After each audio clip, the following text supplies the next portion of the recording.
do tháinig scoileanna áitiúla a scáile isteach anseo le réamháisina Seol go Ár Scéal a bheith a gholamach cúla cairn na nóg ag deireadh na míosa agus lé Patricia Forde scéalhain agus chunig siad na buachta tíochtas na scéalta an scála.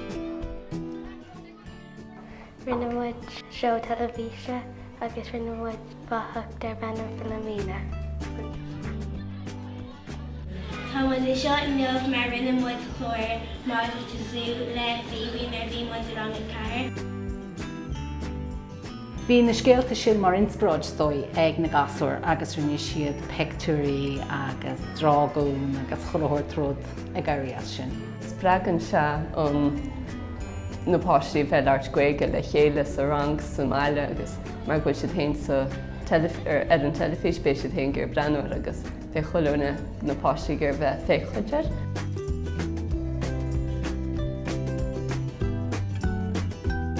Siad mo inín éile agus cuoin éile go chuidfó ach bhain sí solta spreise.